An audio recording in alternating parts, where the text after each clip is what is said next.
interested, they could stay interested, and they could grow their interest. The evolution, there's a lot of milestones to that evolution. I can't go over them all. I'll mention one. 71, you had the Lupin III TV show, which is, I understand, the very first animated TV show in Japan that was aimed at an adult audience. So that was a big thing.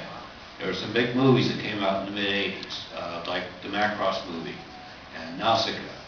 And there was the first OVA, which is Megazone 23 in 1985, which was basically a last-ditch effort to make some money out of a TV series they couldn't get on the air.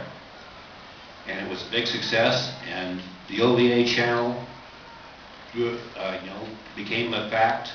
And this is tremendous, had a tremendous effect on how much anime could get produced, could get distributed, and could get made and get seen. Direct to video. Don't bother with the TV studios or the movie distributors.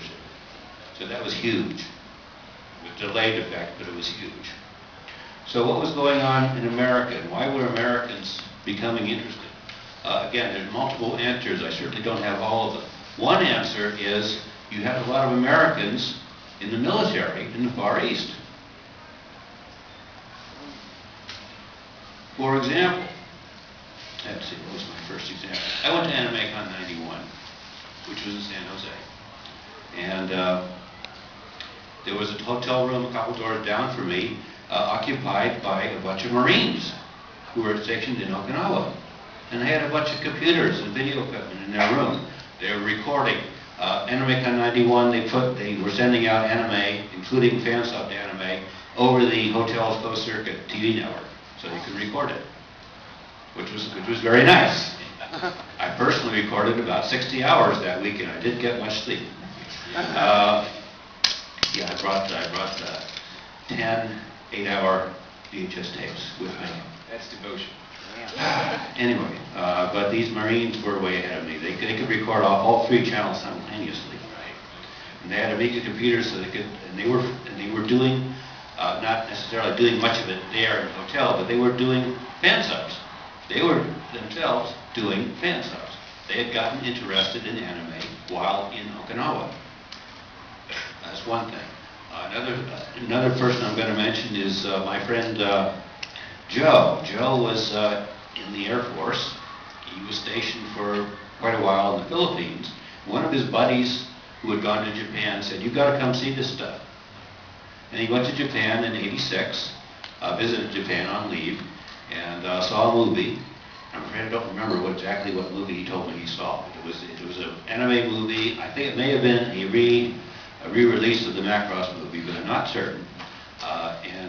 He was blown away, and he's been a die-hard anime fan ever since. Now Joe, this comes into my own story because Joe settled in Dayton, Ohio, as a lot of Air Force people do, because the Air Force base there. And his home became an anime haven for people on the weekends. People come from miles around to Joe's. We called it Joe's Garage because this was a joke because Joe collected stuff, and he had a garage and he could never put his cars in it because it had never had room. But he had zillions of tapes, and we could watch pretty much what the consensus wanted to watch. And this Joe's place directly led to the Dayton Anime Club and the creation of the Cincinnati Anime Club 60 miles away. Cincinnatians get tired of driving to Dayton every weekend. Cincinnati Club was the first club I ever joined. So it didn't make me a fan, but it helped me grow as a fan. Another thing I want to mention here, before I get too far, is Americans were at some level ready for this kind of fandom because they'd already been science fiction fans. They'd already been Star Trek fans. This is a very interesting thing in Roland's book. He mentions that he asked the Japanese about otaku, and the Japanese told him, "Well, you Americans taught us how to be otaku. We saw these Star Trek people acting like imbeciles." Especially, I just want to interject, especially cosplay. Especially cosplay. Yeah.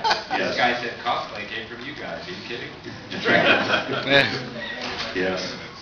So you've got fan clubs, you've got science fiction conventions.